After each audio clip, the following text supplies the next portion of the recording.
Thank you for watching my usual channel, my video, my videography, and my, what do you call that? My good stuff that I've always wanted to present. Today I'm going to present a scary topic.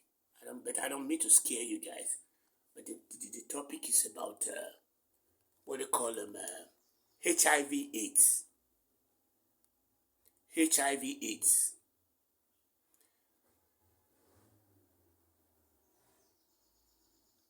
The term has been swept under the carpet after the COVID-19.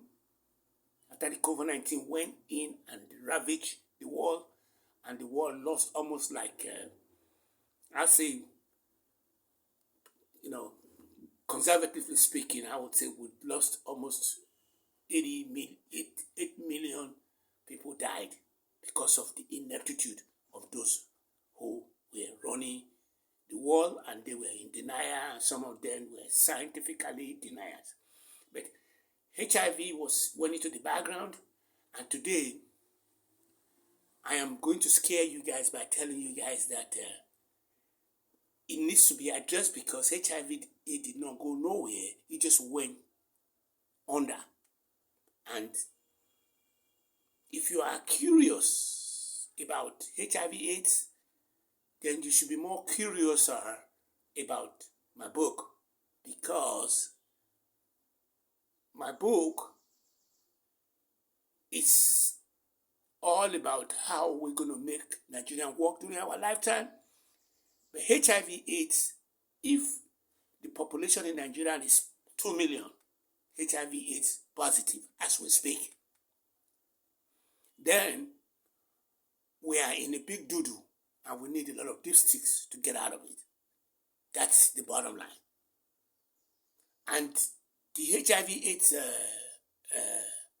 funding was 600 million by USAID that Trump took out of took it offline. Same thing he did in South Africa. He has 400 million going there, and he took it offline. I think those are the two main countries that he had just kind of chased. Before I quickly go into that HIV/AIDS to scare you guys, because I want you guys to know that Trump, as at yesterday, wants to fire the first black woman who is in the Fed governor. First black woman ever in the Fed governor. He wants to fire her, and he's telling her that if she doesn't resign, he will be firing her. That should not turn as a surprise to you guys, right? Right. Okay. Let's go further. Let's go back to the meat of today's deliverable.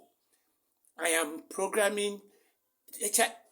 I'm fortunate to have been an aficionado of HIV/AIDS, because when it hit in the 80s, people around me in Dallas were dropping like football. They were just dropping like rats, like flies. Fruit flies were just dropping dead, right, left, and yonder. So I took interest in the issue when,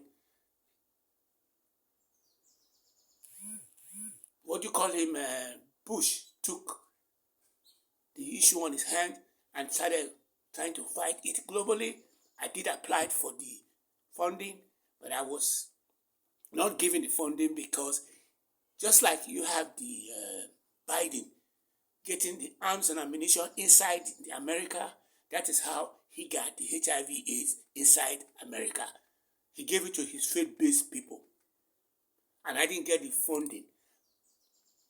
So now that I'm now back to Nigeria, I have come to see that in as much as I was trying to get Nigeria going by putting all the pegs, like, say, for example, I would talk about, say, I want Nigeria to work during our lifetime. I'm looking at it technologically. I'm looking at it from solar. I'm looking at it from healthcare. Healthcare happened to be my principal. This is the first time I'm ever using the word my principal. I don't like using that word, but I'm going to use it. Obi has given a lot of his blood money to healthcare system around across the country. I am now coming up and saying that I will speak. Asiwaju has put $400 million into HIV/AIDS, into his healthcare in the entire system. We are aware that he put $400 million into healthcare, but it's in the same context. Obi just revealed that there are what you call in the 5 geographical zone of the country, they are building parks, and they are putting what you call 440 billion, 4 billion into it. Why the healthcare system in the country, like the Lagos State Teaching Hospital or UBTA, University of Benin Teaching Hospital, are getting almost nothing to show for. So I am going to be capitalizing on what Obi has been talking about when it comes to what you call the healthcare. I am ahead of Obi in every ramification of everything that he's doing. I sometimes look at him like a boogeyman because he's doing it for the right reason, but he's pretty, he's like what you call a public advocate. But I am more of what you call somebody who did it without having a dollar to my name. He had millions, and as a matter of fact, it kind of got me because I just find out that his son was being marginalized, ostracized, dehumanized. But he's an actor in Europe, so there's a possibility that when he went to go make his money in Europe and came back to Nigeria before he went into politics. I have no dollar to my name. That's the more reason why I am now calling you guys in the diaspora that this is what matters today. This is the truth of the story. The truth of the story is, one, my caregiver has already carried me to the point where they have given me what you call the first seed money. Okay, the second seed money should be coming out from you guys' pocket, especially the women, because the women industrialists, and I'm even calling Scott McKinsey to order right now to find how she can be able to get to me and at least write me $1 check so that I can use it to get this project off the ground.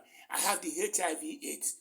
I have the Ugeki Foundation that is debunked in the US, and I also have Adoring HIV/AIDS, HIV/AIDS syphilis initiative in Nigeria, which is sitting on the Nigerian Corporate Affairs Commission in Abuja, that I'm getting ready to revitalize. But what is going on here now is that I want to confess that the next seed money should be coming from those of you who are just sitting out there happy that you are more fortunate than other people because of you were in the right place, right time, right hour, and you are having you're sitting on money. So you need to be able to start parting away with that money to somebody like me who doesn't have. Let me say, I don't need anything from you per se, because I am going to do this with or without your help. I'm going to do it on my own, which I've always done, which I did before. So let me go back to the HIV/AIDS crisis. I want to quickly wrap this up by saying that the HIV/AIDS crisis, I'm going to leave you with the statistics as we speak today. Globally, in the US, every 9 minutes somebody catches HIV/AIDS. In Nigeria, as we speak, there's three, the percentage of those who have HIV/AIDS in Nigeria is about 33% of the population. There's 1.9 lower number coming from the east. 3.0 is coming from Lagos and Benin. But the myth there that I want to debunk today, and I'm going to just stop there by telling you that, one, what you're going to take away from the best takeaway you're going to have today is that you cannot catch HIV/AIDS by shaking somebody's hand. You cannot catch HIV/AIDS by eating from the spoon that somebody already ate from, or by hugging. I'm going to just stop there, and I'm just going to stop there and tell you that if you remember my book, which is https://seller.selar/0133512713. If you remember that the book itself is all about one thing. It is inspirational, and it is supposed to be what you call, you double down on the resilience. My thing is that if we double down on what we are, which is our humanity, we're not going to go wrong, because we make the mistake of thinking that we're looking at America. We're listening to this, what you call all this rap music and all that, and we're thinking that maybe that will turn everything around. When I was in Nigeria, when I was the president of Nigeria, we're doing that with what you call, hey, ha, ha, ha, ha, ha, ha. That was Afro. That was what you call Soul Train then. And we are still in that same mode. Even when you are out there right now, and you are looking at our merchandise in the market, they are all American merchandise. We have westernized. But we cannot use them to be able to get to the level that we're going to be able to get to. The only way we can get there is by doubling down on our humanity and our resilience, and following through with what you call our core competence of who we are as part of humanity, and double down on it. After a while, we will not become what we don't think we're going to become. The way we're going to come out from, we don't know. But I'm counting on one thing. My program is 4-year program, like the one my principal is having. This is being directed towards you guys who are in the diaspora now, because you guys know that HIV/AIDS is there anywhere. You can get it. Anybody can get it. It's a lifestyle thing. It's what you call, if you are not careful, you get it. If you are careful, you're not gonna get it. If you decide to go and start taking what you call taking some people's needle and start shooting on your heroin, like they are now currently saying, the FCCC is killing almost all the drug that they are trying to bring into Nigeria right now. I was in the front of my house yesterday when I saw somebody was walking through, and somebody was giving him something, and the guy was walking away. He probably just got what you call a drug that he's going to go take, and he's going to be acting out, stuff like that. So let me start by saying that my phone number is still very active. It's 234, which is the Nigerian area code, 7033627981, and my email is azimicoco5@gmail.com. I have a website, which is https://site.com/azimicoco, and that is my website. I'm having blogs coming out, and I'm active in Reddit. I'm active in the Quora accounts. I'm active in Facebook. I'm there in Twitter, and I'm posting a lot of my snappers and teasers. But the bottom line is that I have not spent a single dollar on this project from out of nowhere. I've only been what you call looking for a way to get around it, see how much I can get away with.